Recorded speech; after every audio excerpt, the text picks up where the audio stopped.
جو اذان کو اگنور کر دیتا ہے، اذان کو توجہ سے نہیں سنتا ہے، اذان کو ہلکے میں لیتا ہے، تو ہو سکتا ہے کہ اس کا خاتمہ ایمان پر نہ ہو. سمجھ گئے؟ اس کے لیے بڑی سختی ہے. تو اس لیے اذان کا جواب دینا چاہیے. ارے جب اذان ہوتی تھی اور حضرت علی اذان کی آواز کو سنتے تھے تو آپ کے چہرے کا جو رنگ تھا نا وہ بدل جاتا تھا. لوگوں نے کہا حضور یہ کیا ہوتا آپ کے ساتھ؟ تو آپ نے فرمایا لوگوں مجھے یہ خوف رہتا ہے کہ اتنی بڑی بارگاہ سے بلاوا آیا ہے، کہیں ایسا نہ ہو کہ میں اس بارگاہ کا حق ادا نہ کر سکوں. تو اس خوف سے اذان کی آواز آپ سنتے تھے تو آپ کا جو چہرہ تھا وہ بدل جاتا تھا. تو آپ سمجھ لو کہ حضرت علی جو ولیوں کے سردار ہیں، جو داماد مصطفیٰ ہیں، جو اہل بیت اطہار کی شان ہیں اور جن سے محبت کرنا ہمارا ایمان ہے، وہ علی آپ سمجھ رہے ہیں. ارے بھائی آپ کے یہاں شادی ہو اور کوئی ہمیں بلاوا دے اور ہم اس کی شادی پہ اس کے گھر نہ جائیں تو برا لگتا نہیں لگتا ہے؟ ارے ہم کہتے ہیں ہمیں بلاوا دیا ہم نے اس کو، وہ ہمارے گھر شادی پہ نہیں آیا، ہماری دعوت پہ نہیں آیا، تو ہم اس سے زندگی بھر کے رشتے ختم کر دیتے ہیں، پوری زندگی کا معاملہ ختم کر دیتے ہیں. ہم اس سے اب شادی میں نہیں بلائیں گے. ناراض ہو جاتا ہے انسان. ایک بار کوئی ہمیں کارڈ دے کے انوائٹیشن کرتا ہے، دیتا ہے، انوائٹیشن دیتا ہے کہ آئیے بلاوا کرتا اور ہم نہ جائیں، وہ برا مان جاتا ہے. ہمارے بلاوے پہ وہ نہ آئے شادی میں یا ہماری دعوت پہ ہم برا مان جاتے ہیں اور اس سے رشتہ داری ختم، اس سے تعلقات ختم، اس سے دوستی ختم. تو ایک بار زندگی میں کوئی ہمیں بلائے، اس کے بلاوے پہ ہم نہ جائیں تو ہمیں برا لگتا ہے. اللہ کی بارگاہ سے اذان کے ذریعے ہمیں 5 مرتبہ بلایا جاتا ہے اور 5 مرتبہ میں ہم ایک بار بھی نہ پہنچے تو دیکھو اللہ کتنی قدرت والا ہے، کتنی شان والا ہے. وہ ہمیں روٹی دے رہا ہے، وہ ہمیں زندگی دے رہا ہے، وہ ہمیں کھانا دانا دے رہا ہے. سمجھ گئے؟ تو اس لیے اذان کو اگنور نہ کرو.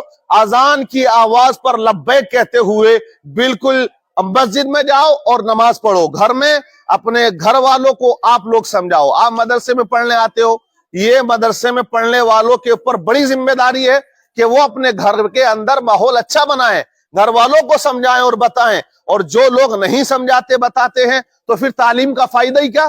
ارے بھائی جو باتیں ہم نے تمہیں بتائی ہیں تم اپنے گھر میں بتاؤ گے تو اچھا ماحول بنے گا نہیں؟ اپنے گھروں پہ بتاؤ گے؟ ہاں.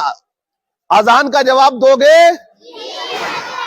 اذان جب ہوتی ہے تو اذان کا جواب آپ لوگ دیتے ہو؟ ہاں. اذان کا جواب سب کو دینا چاہیے، مرد ہو یا عورتیں ہوں. یہ اذان کا جواب دینے والے کے لیے بڑی خوشخبریاں ہیں، بہت زیادہ ثواب ہے. آج لوگ کیا کرتے ہیں، اذان ہوتی ہے اور جواب نہیں دیتے ہیں، اور خاص کر عورتوں کا تو یہ معمول ہے کہ وہ جواب دیتی ہی نہیں ہے. وہ یہ سمجھتی ہیں کہ اذان کا جواب دینا ہمارے لیے ضروری نہیں ہے، مردوں کے لیے ضروری ہے. تو یہ ان کی غلط فہمی ہے.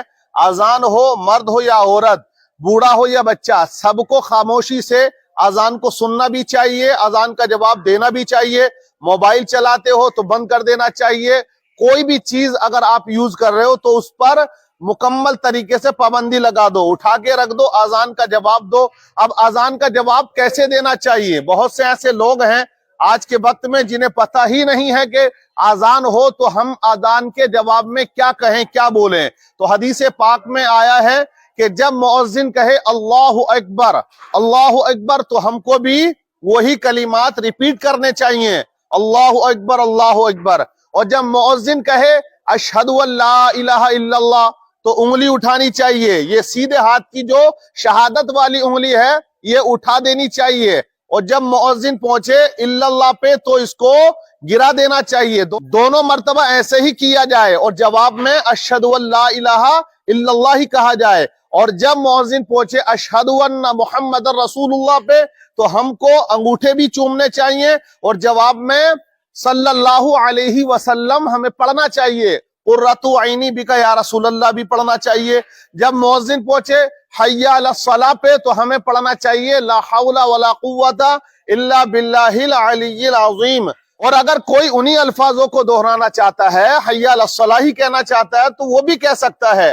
اور مؤذن کہے حی علی الفلاح تو ہم کو بھی لا حول ولا پڑھنا چاہیے یا وہی کلمات کو ہمیں دہرا دینا چاہیے. جب مؤذن پہنچے اللہ اکبر تو ہمیں وہی الفاظ دہرا دینے چاہیے. جب مؤذن پہنچے لا الہ پہ تو انگلی اٹھائیں اور وہ کہے الا اللہ تو اس کو تو اس شہادت والی انگلی کو ہمیں گرا دینا چاہیے. سمجھ گئے آپ لوگ؟ تو اذان کا جواب دو گے. اور جب اذان ہو تمہارے ابا تمہاری اماں یا گھر کا کوئی بھی پریوار باتیں کرتا ہو تو ان کو آپ سمجھا دو, ٹوک دو کہ اذان ہو رہی ہے. ابا جان یا ابو جان یا امی جان اذان ہو رہی ہے, جواب دو. جب آپ یہ باتیں اپنے گھر میں بتاؤ گے تو ایک دینی ماحول گھر کے اندر پیدا ہوگا, اور اذان کے جواب دینے والے کے لیے حدیث میں آیا ہے اللہ اسے جنت عطا فرمائے گا. سمجھ گئے؟ اس کو اللہ جنت عطا فرمائے